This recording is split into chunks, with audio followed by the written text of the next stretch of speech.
Pagod ka na ba sa buhay mo? Ito, tikman mo para lumigaya ang buhay mo. Tsak, pag natikman mo to, makakalimutan mong buhay mo.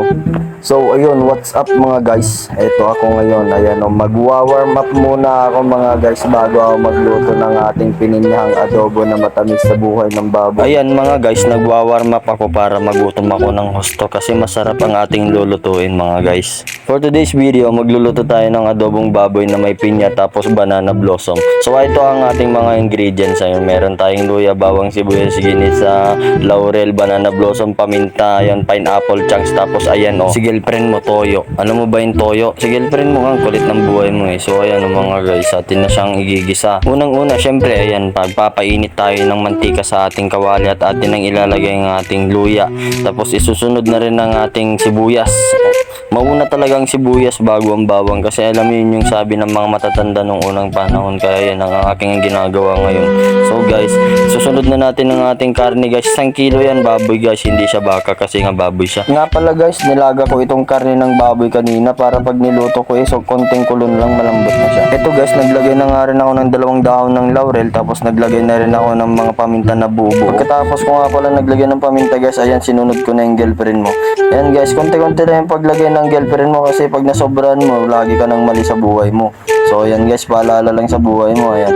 Konti-konti ka lang maglagay ng girlfriend. So ayan, isunod na nga natin ang ating suka mga guys. Itong suka na to guys, is galing pa sa Mindoro ito mga guys. Sunod naman ng atin ng oyster sauce mga guys. Itong oyster sauce na to is galing pa ng Bataan, doon sa Maynila, doon sa Quiapo. So ayan guys, isusunod naman natin ang ating ginisa. Medyo konti lang guys. Kung gusto mo naman baliwin yung kasama mo, ayan, ilagay mo na lahat para pare-pareho na mabaliw.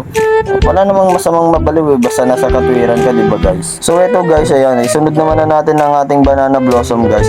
Guys, itong banana blossom na ito, sinagilap ko pa ito sa Gilyar mo. Ayan, galing ako kanina dun mga guys. So ayan, isunod naman na natin ang ating ayan, pineapple chunks. Alam niyo ba mga guys, itong pineapple chunks, ito yung nagbibigay ng kilig sa ating buhay na mamati ka. So ayan guys, kumukulo na siya. Waitings na lang tayo kasi nagugutom na rin ako mga guys. Kayo, nagugutom na rin ba kayo guys?